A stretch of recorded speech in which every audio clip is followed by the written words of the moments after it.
lavage des mains, blouse et masque pour se protéger.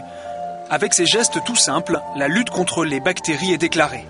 Des mesures d'hygiène pour éviter que ces bactéries, à l'origine d'infections nosocomiales, ne se propagent. Responsable de l'hygiène, à l'hôpital Tenon, le docteur Denis coordonne tous les outils de lutte contre ces infections nosocomiales. Un combat qui, grâce à l'informatisation, permet d'éviter les approximations dans la délivrance des antibiotiques. Ici, par exemple, je vais prescrire un antibiotique pour ce malade qui a une infection respiratoire pour une durée de 5 jours. Et une fois validée, cette prescription sera respectée et donc, au 6e jour, l'antibiotique ne sera pas administré. Et ainsi, de manière automatique, on obtient une réduction des durées d'antibiothérapie dans l'établissement entier lorsqu'on informatise la prescription. Des antibiotiques moins prescrits et beaucoup mieux utilisés.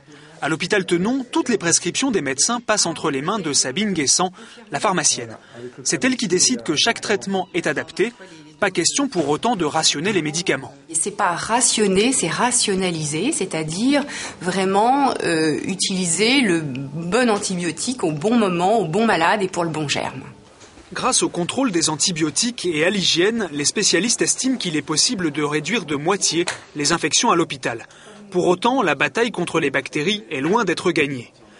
À l'Institut Pasteur, on observe impuissant l'augmentation des résistances et l'absence de nouveaux traitements.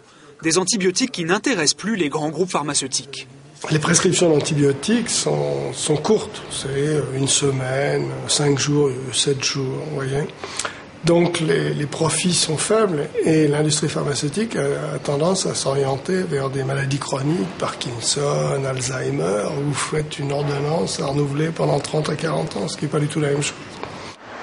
Aujourd'hui, tout l'espoir de découvrir de nouveaux antibiotiques repose sur de petites sociétés de biotechnologie. Elles tentent de mettre au point des antibiotiques intelligents qui pénètrent au cœur des bactéries et exploitent leurs faiblesses. La faiblesse, ça peut être la protéine qui permet à une bactérie de passer dans le sang.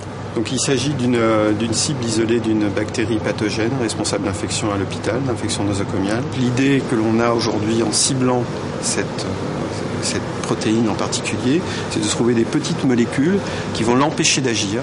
Et donc en étant inactive, la bactérie sera incapable de survivre dans votre organisme. Si ces recherches aboutissent, de nouveaux antibiotiques pourraient être mis sur le marché d'ici 5 à 10 ans. Pendant ce temps, les bactéries continuent de muter et une catastrophe sanitaire se profile. Entre l'homme et le microbe, une course contre la montre est donc engagée.